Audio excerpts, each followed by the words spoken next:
Where my mind went with this word was um, uh, to the Scottish play and the Three Witches. As they are casting this spell to change the world, and they are evoking all of their energies into creating change. Welcome to Neurospicy Dialogues. Today's word is evoke. I'm Cara Jean. I am Kimberly. I love that that is where you went. I think magic is where I go also. Say more.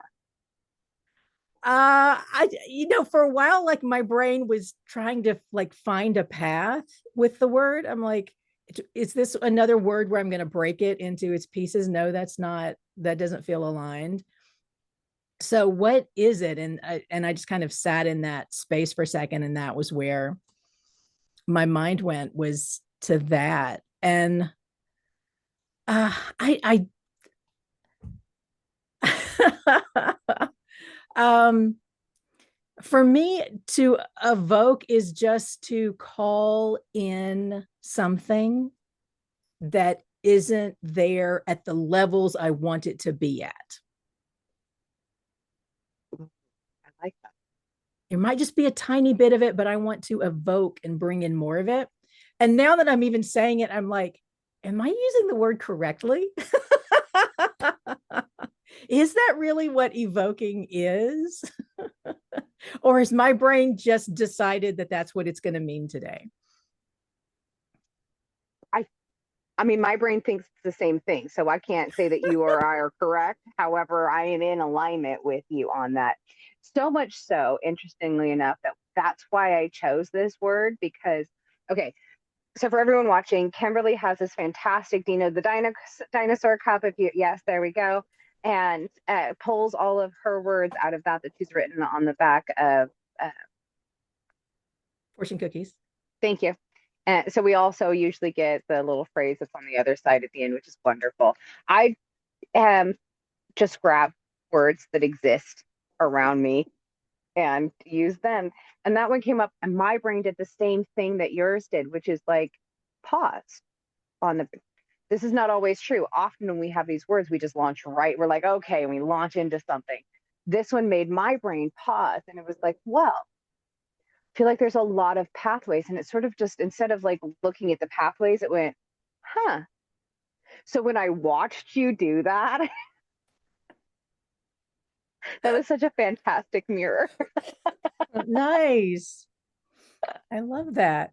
And Yeah. for me, part of that pause was how confident I was in the use of this word, because that, like, I'll, throughout my childhood, reading voracious reader, just gobbled up books. And so I was constantly using words that I had learned in the book.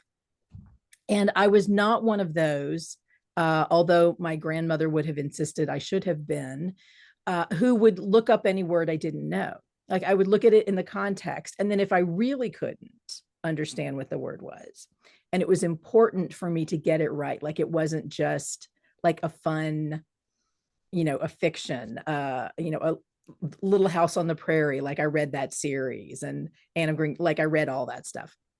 And I didn't need to look up any of those words for me to understand what was going on. But it also meant that sometimes I would choose for myself, like, what the nuances of that word were based on the context of the story and when the author put that word in. And so that, like, every now and then I still do that. I'm like, am I using this word correctly? Yep. And I challenge myself all the time. Like, I'll want to use a word, and I'm like, I don't know if it really fits this. I think I'm a little off on its meaning here. And we've talked before, like, different words have different meanings for each of us, and that's part of the beauty of language and the rest. Um, but it can also get in the way of conversation. Yes. if it's a very different interpretation of what that word means. I I have been told multiple times in my life that it is not always easy to understand me because I use words differently than I suppose is more typical of word usage. I partly because I love acronyms and half of the words that I use are in acronyms, so it means like a whole sentence to my brain, and for everybody else, it's a four-letter word or a three-letter word. Uh-huh. But I think that evoke means that. I mean, at least in my brain, evoking has always been the summoning of or the pulling in of, whether you're evoking it in a spell sort of way, which I think is probably where my brain wants to use it the most, in sort of castings and that sort of witchy woo woo space. And I used to use it in leadership development as a as an acronym. No one is shocked here.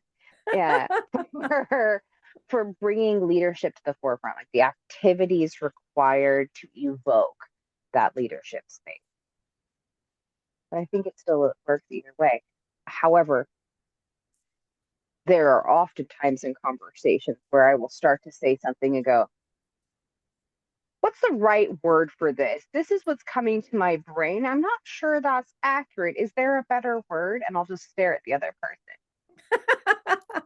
That has happened in our conversations before. And we'll each throw out like little suggestions and we'll get something that's close enough for the conversation to continue. Or sometimes we'll land on the, oh, that's the word I was looking for. But yeah, Right on. spicy brains can like drop an anchor in very unpredictable places. And this conversation doesn't go anywhere until this thing It's resolved. gets solved, resolved, whatever. Yeah. Yeah. Yeah.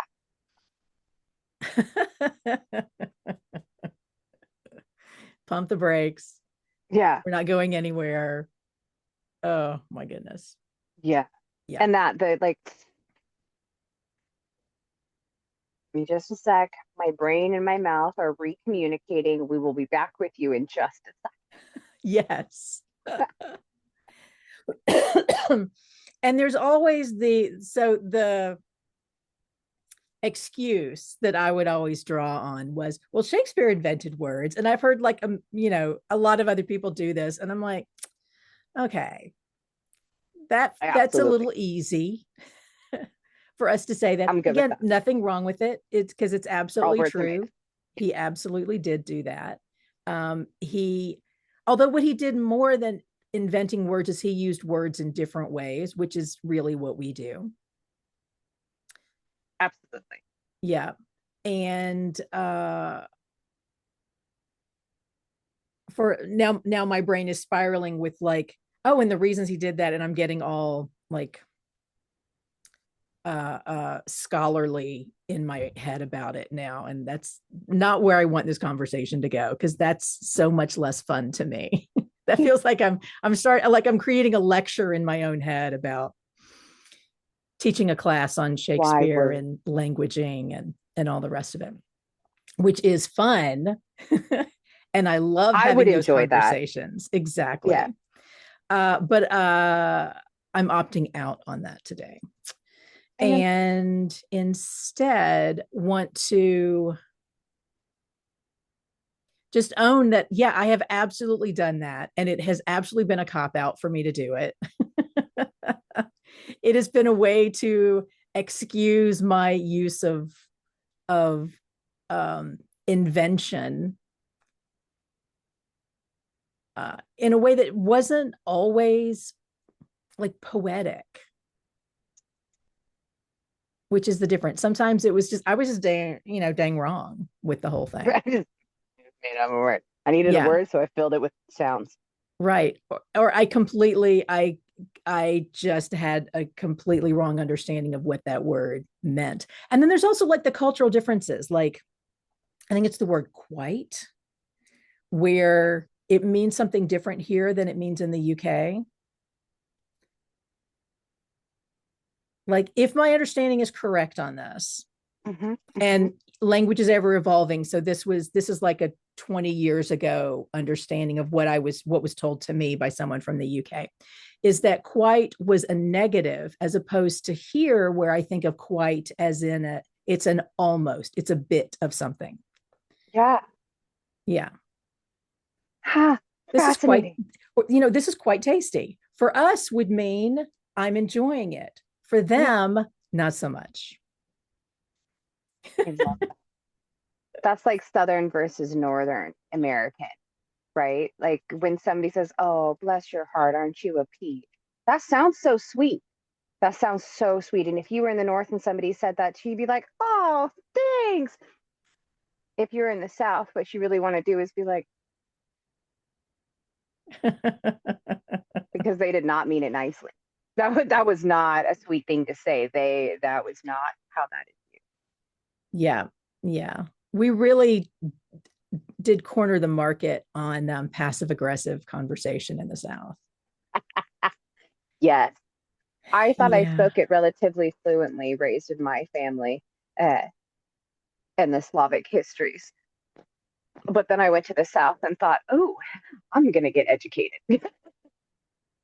Yeah. I am being schooled on a daily basis. Yeah. Yes. Yes. Um, what is the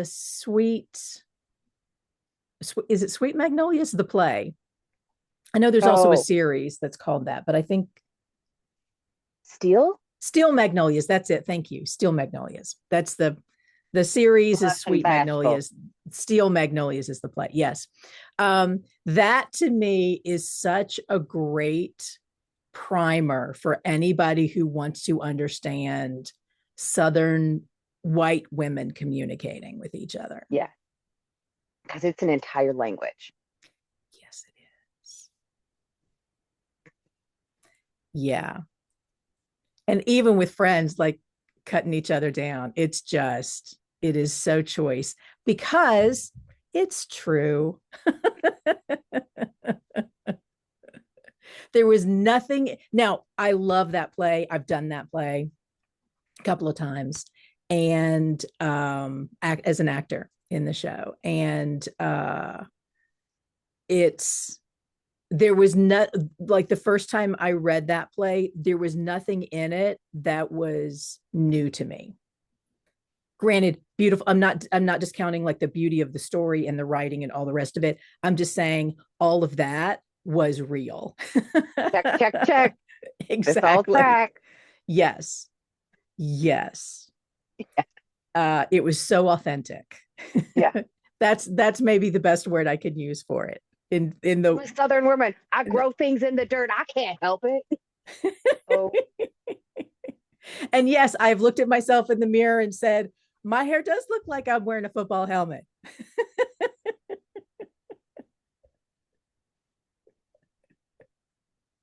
I love Yes, because it that does. so And much. we call ourselves on our stuff as well as calling other people on their stuff. Yeah. Um, Now, that is, of course, when we are healthy, because I think all of Right. that behavior is healthy.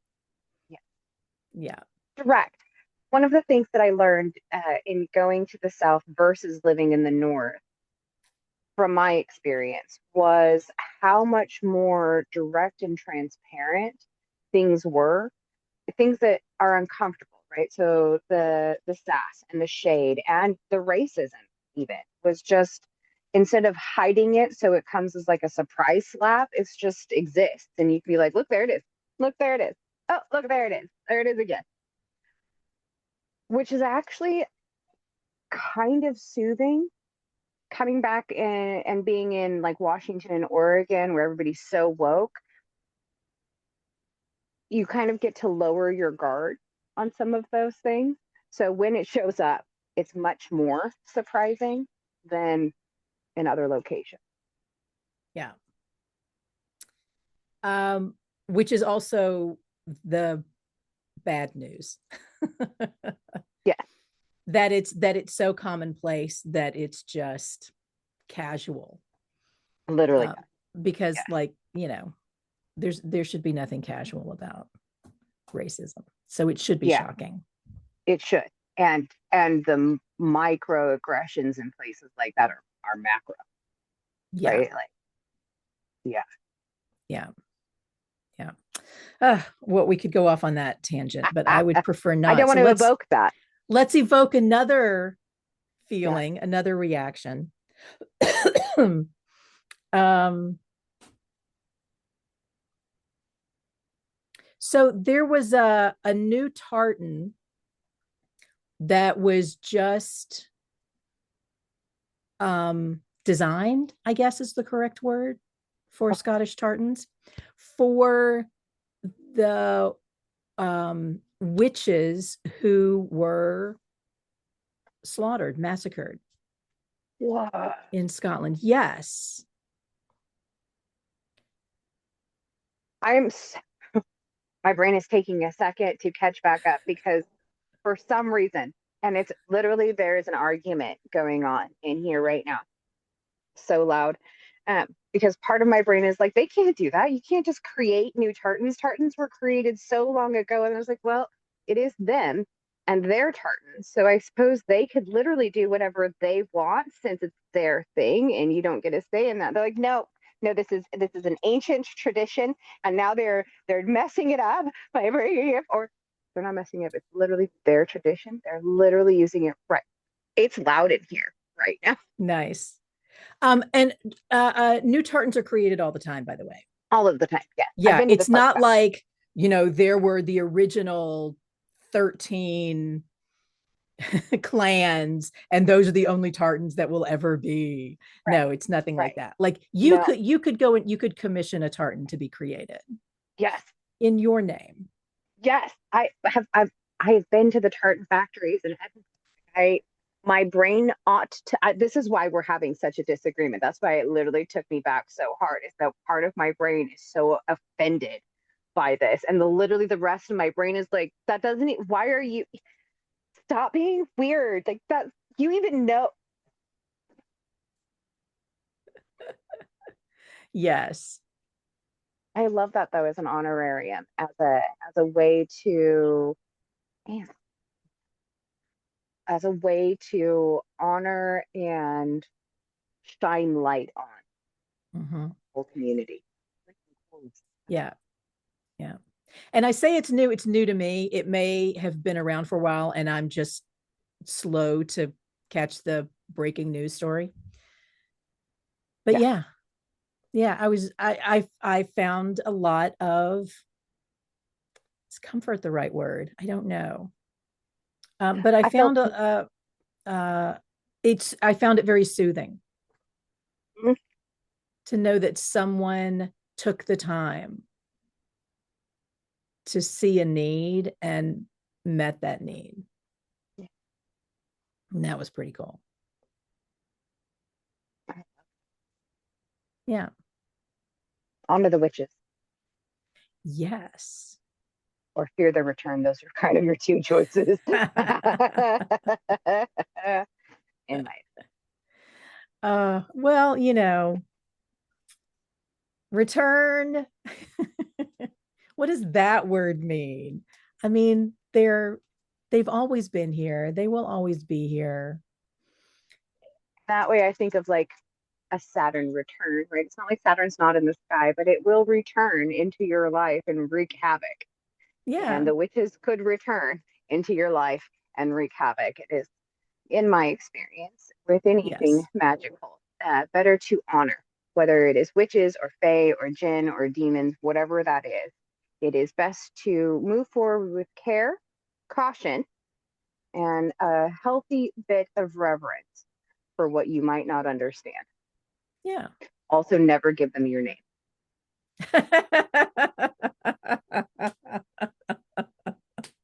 Apparently, there's folks who don't know that. Yes. Ever give your real name. Yeah. Or answer questions.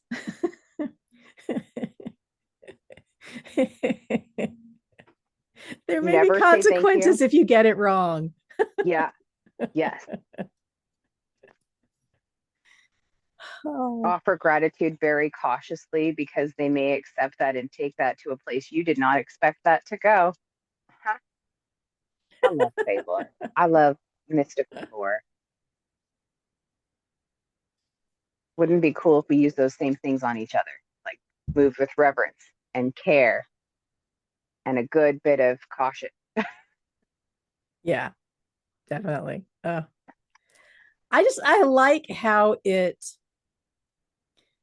makes the world bigger and like it's more expansive. It evokes a larger world than the observed world, which can be kind of mundane.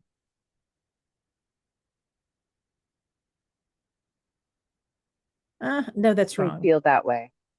I mean, it can feel that way, but I mean, I don't know. I mean, I say that, and I think I say that just to be like contrary, because I don't really feel that way. I don't feel like it's mundane in any way, but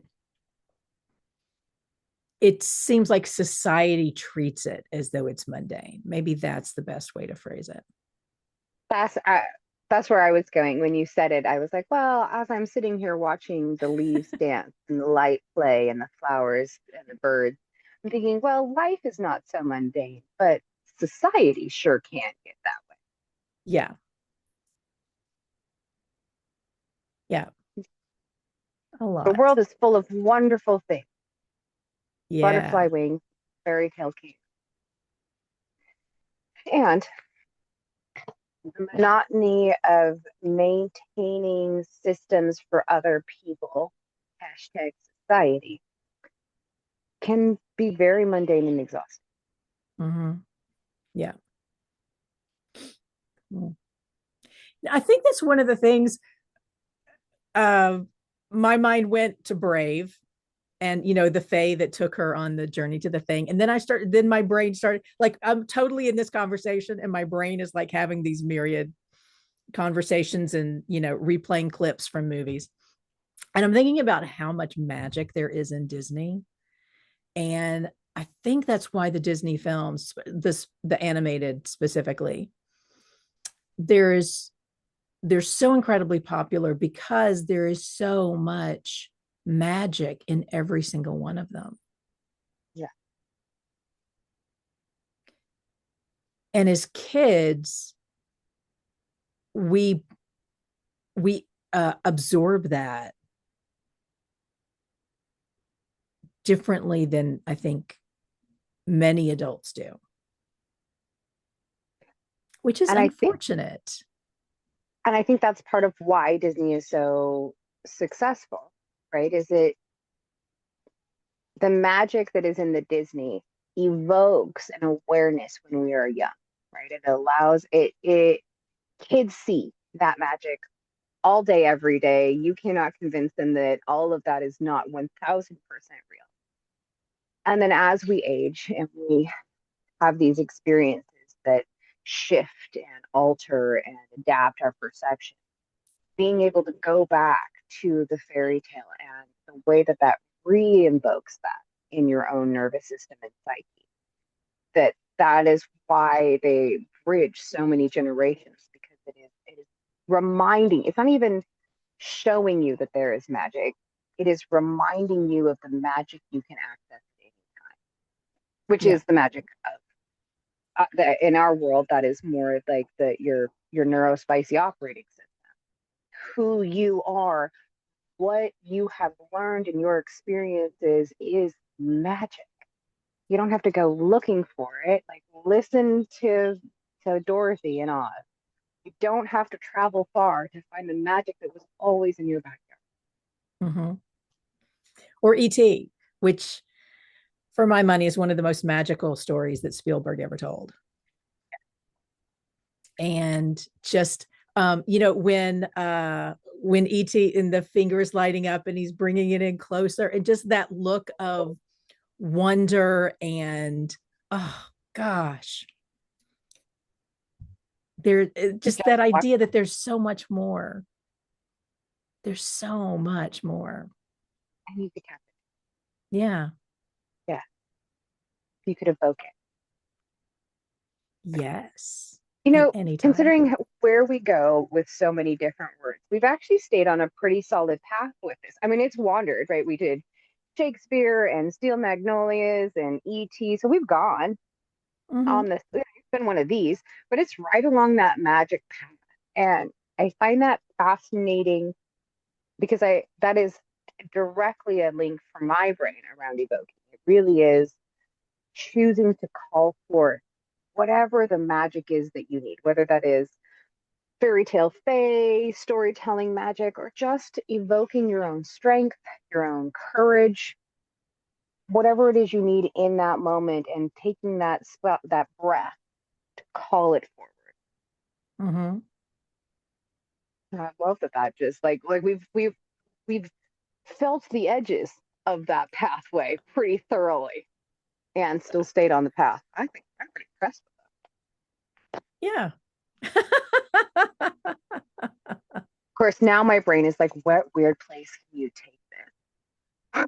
What is the direction you could fly off into before closing so that you could just really explore the sides of the trail? Not Yeah. So let's just bring it home. okay, here it is. Is it just me? So here's where this came from. I work with lots of coaches. I think I think I'm down to maybe 10 a week right now. There has been times in my life where I'm working with 20 plus coaches on any given week, partly because I'm a coach and therefore I work with coaches, and that's just one of the joys of the position that I get to be in. Partly because a lot of coaches are neurospicy and I work with a neurospicy, so that also gets to be a part of it. And partly because I'll seek them out because I need help, and I love therapists, loving all of you, that like no shade there. I collect them because that is a skill that I would like to gift to, that is their place to play. I don't play in that place. Nobody needs me there. I'm a coach. I ask questions about the future. They're going to help you with what was. I'm going to help you with what we're going to do. And I constantly have these coaches around. And one of the ones I was working with this week at well, the session ended up being, we usually do kind of a tradesies, and half the session is on me, half the session is on her. This time it was one of those, I'm just going to take all of the air in the room to process the things that I need. And at the end of it, because she pretty much just kind of sat back and she threw a few questions in, but she just sort of watched me do my thing. And at the end, she goes, I'm smart. Like I have documentation that I am smart. I think you might be brilliant. I was like, oh, Oh, and she talks and she's like, and it's not just, I mean, you absolutely, that is period. And part of it is because I think your brain just works really, really fast. Like I'm a 910 on my Profile XT L graph thing on pace. I have a very high pace. Nobody is surprised by that. Because I think that's just like your physical pace, though. I think your brain might be at like 19 or 20. And I felt so seen by that. So is it just me? Or does your brain move faster than your mouth, which also moves faster than your hands, which is why we're so freaking irritated that now that I've thought of a thing, why has it not showed up? Because I thought it, but the rest of the process takes longer. Is that just me? no, it's not just you, and it's actual biology. I mean, it to a certain extent, it is not to take away from your brilliance, but to a certain extent, it is everyone because of the delay it takes from the brain to the mouth to the hand. Mm-hmm. So um, there's just that delay that's going to happen because sorry, my brain started working on all these different metaphors and analogies for that, and I'm like, I just be quiet. Sit over there and make your analogies. I'm going to stay in here for a second. I love those analogies. Thank you, brain, for giving them to me. I'm going to opt out You're this also time. brilliant. Yes, opting out. until you give me the one that just feels like so perfectly aligned, because all of those are, yeah, I love thinking about that, and yes, I love thinking about that one too. um but it's that uh the time differential. And so by the time it has made its way, and we're talking, microseconds here, Yes. just the And tiniest sliver of a second between when the thought happens and when the words start to come out, your brain has already had like 50 more thoughts since then, yes. which is one of the reasons why there can be a log jam, because the brain has thought all these things and the mouth is having to try to say them all at once, and it's having, then that other part of your brain is having to figure out, do we merge these, do we have to choose one? Which ones are we pulling out? Exactly. So Mm-hmm. then that part of the brain is like, just relax already. Geez, you feel like Lucille Ball on the candy conveyor belt. Yes. And sound like her on the Vita Vita Vitamin. Exactly. Oh, God, she was freaking genius. Genius. But I think that's a part of it. Now, I think many brains have the capacity to move at speed. It's just how many blockades have been set up. So I think there's so much potential. And like your brain, as fast as your brain is, it could be faster. Yeah, exactly. And that's what I love about brains in general, is just how mysterious they are, because there's still so much that we don't know. Yeah. And how the more we tap into our own potential, the more exciting it gets and the more brilliant we are. Yeah. Because your brilliance doesn't diminish anybody else's brilliance, like the stars. One star being bright, yes, I might not be able to see the other stars around the northern star because it just happens to be brighter. So, but those other stars are still there. I think about that with the sun, right? Just because the sun is so bright and brilliant, and that's all we see when it is very front and center, there are always the rest of the stars. There is always a time where that sun is not enjoyable. And all of it's what makes the magic of the world, which is what we have been evoking all day long. Exactly. Yes. Not just you, but wonderful that it is you.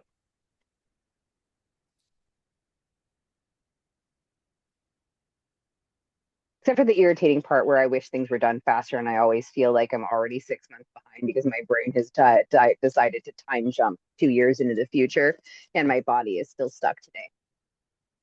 That part I feel less joyful about, but the rest is pretty good. um, I've shifted my approach to when that happens and just think of it as like my brain taking a vacation. So it's Hold visiting. on, I know we're ending, but say more. It's visiting that future possibility, Hmm. and then it comes back. So it's a way for me to not like constrain my brain and say, you must always be in this moment every single day, because it helps me to be more grounded and centered and present every single day and every single moment of every single day. But because I understand, as much as I'm annoyed by time and don't really get the whole linear time stuff, I also understand how time works, and that the delay. So like if it helps my brain to go do that while I'm processing the million things it just gave me, fabulous. How much less stressful for my brain to go and do that than for it to like constantly feel like it's in neutral, because Mm-hmm. my body is having to catch up to what it just was given. I, y'all, this is why she's an amazing coach, period. I love the grace with which you allow your own experience in others That was gorgeous. Thank you. Hmm. Well, this has been an episode of Neurospicy Dialogues. Boy, did we. Bless our From hearts. evoking, are we peaches?